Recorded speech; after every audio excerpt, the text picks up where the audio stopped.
Hey friends, welcome back to my channel. My name is Jessie. If you are new here, I do all kinds of vlogs, vlog life as a mom, soon to be a mom of two, which is crazy. I'm 34 weeks pregnant as I film this. You guys will be seeing this on the day that I turn 35 weeks. If you can't tell, I get very out of breath very quickly. So I'll probably be cutting a lot of that out in editing. If it's annoying you, trust me, it's annoying me more. Today, what I want to take you through is my, I guess, like yearly goals. Now I'm going to say I'm not doing resolutions. It's just like not something I can do. I'm going into the year 8.5 months pregnant. January is my last month of pregnancy. If baby comes early, it'll come in January. Otherwise, it's coming very early in February. So thinking about starting a whole bunch of goals and stuff, for me, it's not really gonna happen until at least March, to be honest. Ben and I did put together some like yearly goals and some things that we think will be helpful and interesting for us. So I wanted to talk you guys through them. I did do a January reset already. I kind of told you about like what my goals for January are. So if you're interested in that, you can go see that, but most of it is like baby stuff as far as like 2025 planning. That's what I'm going to take you through today. But again, remembering I am very pregnant, and while I love goal setting and I think it's important, these are very realistic goals. These are not like 10K months and all that stuff. You guys too, if you've been watching any of my other videos, I lost my job, like my only client that I had for my freelance business. I did have somebody ask recently, but now I can't find the comments. So I don't know if they deleted it because they saw other videos. I am not an influencer. I am not making money online. I've never done that full time in any sort of way. I love creating content on YouTube and on social media, so I do it as a hobby, and I would love for it to make me money someday, but that's not what I focus on. Since the end of 2020, so basically the beginning of 2021, I have had my own freelance business where I've had a multitude of clients, and that list has slowly grown smaller as Ben's income has increased and I have had babies, because that has been more of my focus. However, we weren't anticipating me losing this income right now. So going into this year, it's a little bit tighter. Things are a little bit more nerve-wracking, that kind of stuff. So that's just like a little precursor. I'm pregnant. Our budgeting is going to change. My focus on work is going to be different. What I'm going to talk about today is health and well-being, relationships and connection, vocation, and income. So those are the areas that I'm going to talk about. I would love to know if you have any like big goals for the year. There's a lot of people on TikTok who are doing like a low buy year, which I think is really interesting and something that I just naturally need to do based on what our budget is next year. So I'm contemplating like filling in a little bit of that kind of like sparked my interest. What do you guys think about like a low buy year? It's definitely not going to be a no buy. I'm just not somebody, I don't think, that could do a no buy, and it's just not something that I care about right now. But there are things that I would definitely like to lower or limit or exclude completely. My goals are a little bit more fluid versus very specific, like SMART goals. Let's start with health and well-being, and we'll go from there. I'm also only going to share my goals just because I don't think it's my place to share my husband's goals. If he ever wants to do that, he can do that on his own time. So for physical, I'm looking at my notes here if you see me looking over, but I'll write it on the screen too. Physical, I have get healthy postpartum, particularly around weight. I do want that weight to be lower than it was even pre-pregnancy. So you guys know that I've struggled, well, if you watch my channel, you know that I've struggled with my weight for quite a few years now, between mold toxicity, stress, really bad anxiety, moving, a lot of, you know, just like up and down in my life. My weight got out of control. Some of that being my own fault with like food addiction and things like that.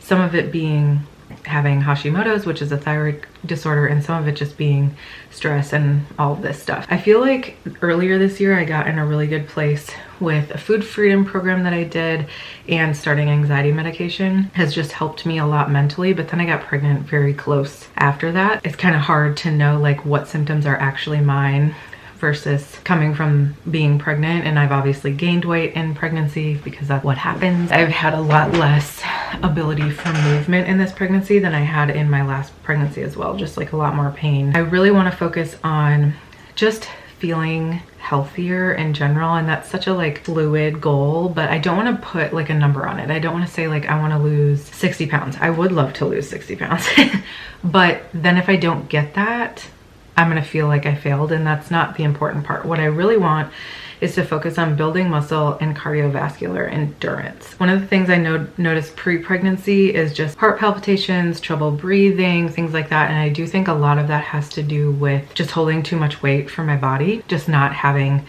any cardiovascular endurance whatsoever. So we have a walking pad. Once it starts getting nicer out in like late spring, we'll do some walks and stuff like that. I have a whole little mini gym in my garage that I just want to get better at using. Also understanding that I'm going to be postpartum, most likely from a surgery, not sleeping, things like that. So I'm just giving myself some wiggle room, particularly in the beginning of the year, but it is something that I want to focus on. I want to focus on eating foods that make me feel good, cardiovascular endurance, and building muscle, which in turn will most likely make me lose weight. I also want to establish postpartum general care specifically for my thyroid. I actually just had a call with my doctor like right before this, my naturopath, and my SIRS markers, my mold markers are like all in a very good place. So moving helped. Like we already knew that based on symptoms of like how Ivy and Ben have felt, but I haven't really noticed that much because I'm pregnant. But looking at my actual blood work, like my doctor was like, this isn't even something that I would like focus on right now. I'm not worried about it at all. So that's really good to know that like all the money we spent on moving, all the stress of moving into this house was worth it, because Ben and Ivy have seen a great change in their physical health and mine as well. I just can't notice it yet because of pregnancies. Our insurance is changing next year, so my naturopath will no longer be covered, which they've always been covered for me. We're getting just like not the best insurance moving forward based on Ben's company. As far as mental and emotional, I have reached out to a therapist as necessary postpartum. My therapist is actually pregnant and due like 2 weeks before me, so she's going to be on maternity leave, but she did tell me that if I'm having any trouble to reach out to her and she will find somebody that I can work with in the interim, just because my last pregnancy, I wasn't on anxiety medication at the time. That was like the most anxious I've ever been in my life, and that's what triggered OCD for me. So I just want to be cognizant of that, make sure that I'm still getting my medication filled. If it needs to be upped, I can get that done quickly. If I need to talk to somebody, I can do that. If I don't, that's great. It's just something I want to be cognizant of. I'm very focused on my physical and mental health postpartum this time, because postpartum was very difficult for me last time, both physically and mentally, and I just want to be prepared for that this time. Acupuncture also goes with that. Not only is it good for like healing in general, but it was also really helpful for anxiety. And then I have continued journaling. I currently use this website called 750 Words. I'll link it below. I love it. You do have to pay for a yearly prescription, but it's not yearly subscription, but it's not expensive at all. But you can do like a 30-day trial. So if you want to try it out, I love it. I feel like with journaling, what would hang me up a lot was that I just didn't want to like physically write anything. Whereas this 750 word thing, you like type it, which I love typing anyway. I don't know, I'm just like, I just like doing that. But I feel like it's faster and I can just truly brain dump. And then it'll give you like stats and stuff afterwards. So it'll be like, today you were anxious and you were negative, and or like you were talking about joy or things like this, which I really like. So I have really been loving that. The other section we have in here is community. So physical, mental, emotional, and community. Community is hard. I think we're gonna really dig into our family obviously this year, but we don't really have any friends here. I do have like a couple of virtual friendships, or like friends that like my best friend lives in Virginia, you know, things like that. I still want to like keep in touch with those people, but as far as community, I'm not really sure what that's gonna look like. We're contemplating possibly moving again, which I think everybody thinks that we're joking about, but so it's like, why would we set up like a full community here if we're not going to stay here long term? It's just not something that I put goals around this year, is the short story long, or long story short. The other part of the health and well-being is what our focus is as a family and how will we implement them. The things that we wrote down are getting out of the house and into nature, especially postpartum, prepping healthy meals. Again, that's been really helpful for us in general. Starting to prep more food for Ivy, just because I feel like feeding a toddler is difficult. So just like having a little bit more prepped would be helpful. For relationships and connection, that's the next big section. The first question we have is, what do we want to focus on relationally? The 3 things that we wrote are: create time and space for communication. We understand with a baby that things are gonna get shook up. Sorry, Ivy's screaming in the background. I feel like we've been doing a really good job at this, but we just want to be more intentional about it with a baby, like setting aside a couple minutes in the morning or at night to just like check in with one another. We would like to maintain monthly coffee dates. That's just where we get together, look at our budget, look at the next month, anything big coming up, and just talk about it based on budget and having 2 kids. Some of those might be at home. It might be like having Ben's mom or sister come over and watch the kids for an hour while we sit up in here and talk about stuff, or it might be going out and getting coffee. But we want to maintain those because those have been really helpful for our relationship. And then having intentional dates. But we put dates in these quotes because currently our money situation is nixing most extra spending. But how can we still do things at home that we can do if the baby's around and I need to feed the baby, or if we don't have any extra money to spend that month, what else can we do? Can we like intentionally make dinner together where it's just Ben and I? If my sister-in-law or mother-in-law is over, can we like go for a walk by ourselves? Just like little things. The next question that we answered is, how do we plan to continue cultivating our connection as a family? We said doing things together sounds obvious, but it always feels meaningful, like outdoor time, browsing a store, going to the library, things like that. And then start regular solo dates with Ivy. This is something that's both important to both Ben and I. Ben and I were both first children, like the oldest child.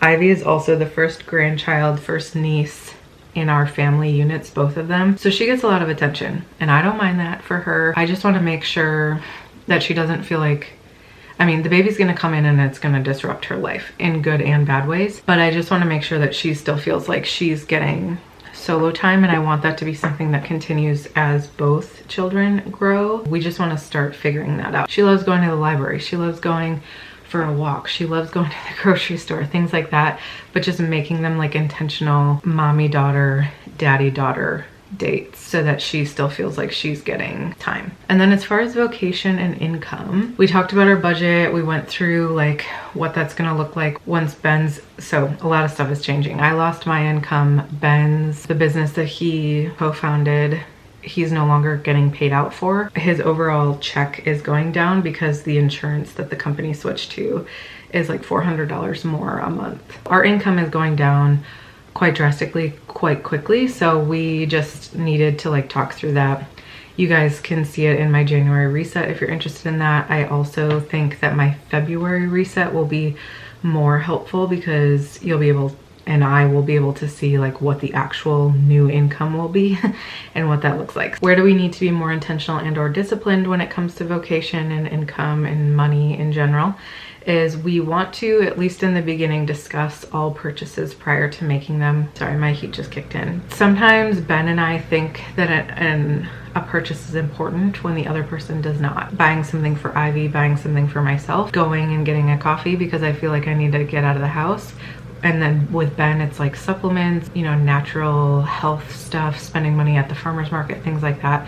So we just want to be better so we don't fight, because we've been in situations like this before where we've been in extremely strict or impossible budgeting situations, and it was really, really hard on our relationship. So we're just trying to be proactive with that. And one of the things I think for both of us that would be helpful is just having a conversation before we spend something, like, hey, I'm buying diapers, or hey, none of my postpartum clothes fit. What can I do about that? Or hey, I want to see this doctor, but they're not covered by insurance. Can we make that work? And sometimes the answer is going to be no, and sometimes the answer is going to be yes. We just want to discuss those things and stay ahead of us fighting or things like that. I'm sure we'll still have disagreements with, you know, like a new baby and money situation and stuff, but we just want to be cognizant of that because it really was hard on our relationship when we were in a very strict budget before. As far as saving, paying off loans, contributing to 401k, I know that that heat's really loud, but I gotta keep going, guys, I'm sorry. We do want to minimize what we take out of savings as much as possible. There will be months where we will have to take money out of savings because of all the things I said before, that our income is drastically dropping, and our spending isn't necessarily. We're tightening everywhere that we can, but there's certain things like rent, debt, doctors, things like that that we can't, like I can't just not pay my rent. There will be months where we'll have to take stuff out of savings. Those are the months that we want to be like really strict with other stuff to make sure that instead of taking $500 out of savings, we only have to take $300 out of savings or something like that. We really just don't want to hit our savings as much as possible. We need that money. That's like for us to ever put a down payment on a house, or just to like, you know, I don't want to drain our savings, but I also don't want to go into credit card debt. So we will use money from our savings before we use credit cards. We did put a stretch goal of adding $5,000 to our savings this year. I actually wanted to make that stretch goal higher. Ben is just like afraid to do that. I think a stretch goal should be like a stretch goal, because you never know what's going to happen. Like maybe I'll become, you guys will just love me so much, I'll become so popular and become like super rich on YouTube. Maybe we'll get a client. There is a client that we're looking into working with. Ben might get a raise if we move to a lower cost of living area. That would change stuff too. So you just never know what's going to happen. And I just want to keep that open mindset for positivity, but I also don't want to be like dumb about it, you know? As far as paying off loans, this is obviously, again, not going to be a priority this year unless something happens with our income. The focus will be moving, possibly buying a house, or finding a place that's much cheaper to live in than this one is. We would love to like not have to move every year or two anymore. Just like refilling anything that we need to take from savings while our income is different. So that's where paying off loans, unfortunately, is just, again, not a priority. And I would love for it to be, because it would help us, but there's no use in draining our saving to pay off loans when that's not going to currently help us. As far as big ticket items we're anticipating in the next year, these are not things that we are most likely going to spend on. Oh, there's a jet going over, really? First being hospital bill. We're gonna get a hospital bill with this baby. I'm having the baby at the beginning of the year, so we haven't hit our deductible. We have shittier insurance. There's gonna be a hospital bill. I'm not sure how much it's gonna be. I'm hoping to God it's not more than Ivy's was. Ivy's was $5 grand, a little bit over $5 grand. So I'm really hoping that I can't think about that right now. That is something that we're anticipating getting at some point in 2025. I would love to get Invisalign done for my teeth. You might not be able to tell here, maybe you can tell more in my vlogs. I've always been very self-conscious of my teeth, especially my lower teeth. They're not very, but they're crooked. There's a lot of space in them, so I have a lot of issues with like gum issues and like pain and plaque and things like that. And I've wanted to get Invisalign or braces forever. I've never had braces. My parents couldn't afford braces when I was growing up. I would like to fix my teeth in the next few years so that I'm not continuing to have so many teeth gum issues in general, and so that they look the way that I want them to look. I don't know if this is covered by insurance. It was covered partially by our previous insurance. My guess is probably won't be covered by this insurance, so we'll see. This is not a focus. This is more of at the end of the year, if all of a sudden we've just like manifested all of this glory and wonderfulness and we have extra money and I can start my Invisalign journey, then I would love to. These are just things that like have been on our list for a while. Do we have any important goals or objectives for work? For me, I have collab on this possible client that we might get. If we get them, it wouldn't be until April because it's based on them starting a new location and needing more help with their social media. So if that happens, that would be great, and hopefully I can like add some income back to our budget in general. I have on here, keep working toward getting an income via social media and YouTube. I get like, I don't know, $150 from YouTube maybe every 2 to 3 months. I'm not making any money from social media, and it's not something that I'm focused on, but right now I think it actually will be a focus this year because I don't think I'm going to get a job or another client unless necessary. I'm moving into like full stay-at-home mom mode, and I will still continue to share here and on TikTok, and if it's still around, in Instagram, if that's something that like feels good to me. And I love YouTube, so I don't feel like that's gonna go anywhere, and I would love for those to make money. You guys know I say this in like every video. I can't depend on that currently.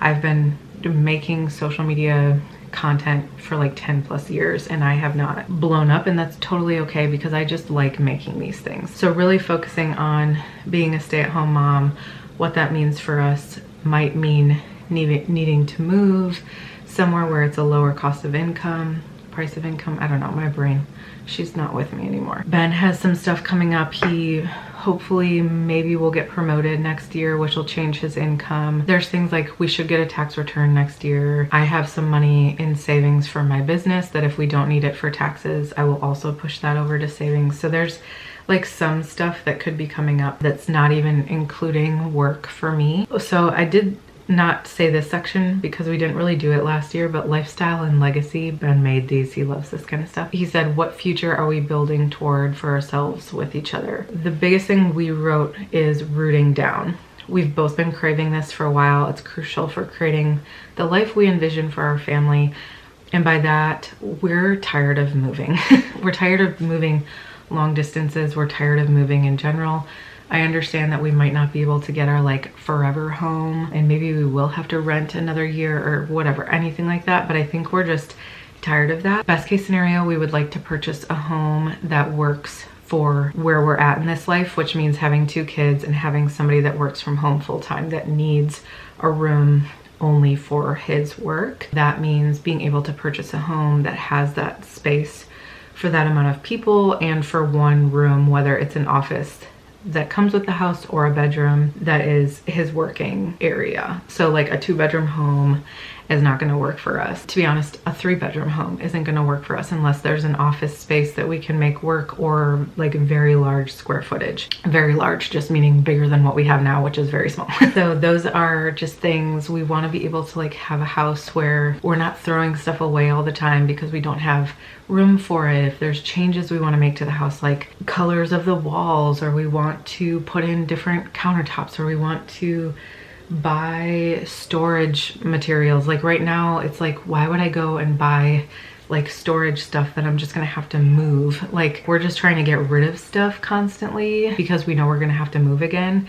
And I think we're just both craving being done with that. And also rooting down also means like finding community, finding friends, finding things we can do with the kids that we go to consistently. Ben being able to like build the garden that he wants, and it not being like something he puts hundreds of dollars in and then we move before he can like reap the full benefits of it. Or, you know, just things like that, that like we're in our late 30s. We're gonna have 2 kids now. We're moving toward a life where I will be mostly, if not only, a stay-at-home mom, and Ben will be the sole provider, and we want to make that work. It's not working here, A, because we're renting, and B, because the cost of living is so expensive. So we need to figure out if we're moving back to Raleigh, what that looks like. Ben is still struggling with like any type of long distance driving, so how would we even get back there, things like that. And then there's also the like extreme sadness of like leaving family, which has been really great to be near. If our goal for our family unit is to root down and to be able to like live a simple yet fun life that we want, where we feel safe and confident and like we're not using savings just to get by every month, let's be realistic about where we have to do that. I don't talk about this very often because it's not my place to currently, but we were given a personal loan from family in order to move here. I have a feeling that if we leave, we will have to start paying that back, which is totally understandable and fine, but it's just things like that. Like we have to think through this, but what we really want for our future is to root down and to just feel stable. We're tired of feeling unstable. Ben and I loved moving and doing all this stuff until we had Ivy, and now we're like, I don't want to do this anymore. You know, like I don't want to move all the time. It's exhausting. How can we romanticize our current life even if it isn't our dream? We said continue building family rituals and daily flow, like having morning routine together, dates with the kids and each other is just something that we think we can do. Those are like my goals-ish for 2025, kind of where my head is at, where I think things might be going. I hope that you guys enjoyed. Thank you for sitting here and listening to me talk for probably 30 minutes. If there's anything you would like me to dive into with Ben or anything like that, let me know. I'm gonna go try to edit some videos. I have about an hour left of childcare, aka Ben taking care of Ivy. Thank you for watching. I'll see you soon, and Happy New Year.